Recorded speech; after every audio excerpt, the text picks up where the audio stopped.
मुख्यमंत्री माझी लाडकी बहिणी योजनेमध्ये जर लोकांना 3000 रुपये रक्षाबंधनाला भेटले, समजा आमच्या बहिणीला 3000 रुपये रक्षाबंधनाला भेटणार आहे, दोन इन्स्टॉलमेंट, दीपावलीला 2 इन्स्टॉलमेंट भेटणार आहे। आमची मागणी केली आहे मुख्यमंत्र्याला।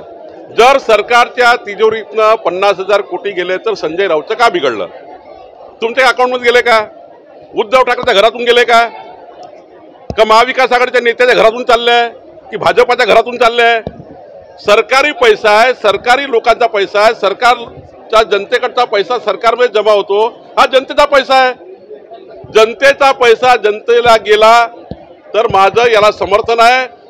मुख्यमंत्री माझी लाडकी बहीण योजना यामध्ये किती पैसा लागला तरी सरकारने मागे पाहू नका। शेतकऱ्यांना मोफत वीज देण्याकरता सरकारने निर्णय घेतलाय, याकरता 10,000 कोटी लागले तरी मागे पाहू नका।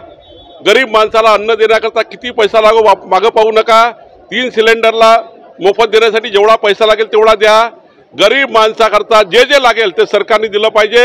एखादा रस्ता कमी झाला चालेल, पण गरीब माणसाचं जगणं चांगलं झालं पाहिजे, त्याच्या मुलाला शिक्षण भेटलं पाहिजे, लोकांना रोजगार भेटला पाहिजे, याकरता सरकारने काम केलं पाहिजे। तुमच्या घरातलं का चाललं मला सांगा? मुख्यमंत्री माझी लाडकी बहिणी योजनेमध्ये 45,000 कोटी गेले, तर महाविकास आघाडीच्या घरातलं का गेलं? नाना पटोलेच्या घरातलं का चाललं? जयंत पाटलाच्या घरातून काही चाललं का? काही बावनकुळेच्या घरातून काही चाललं? हे चाललं सरकारचं, सरकारी लोकांची आहे, लोकांकरता काम करणारी आहे, आणि त्यामुळे जनतेच्या पैशाचं जनतेला मदत करावी अशा भूमिकेत मी आहे।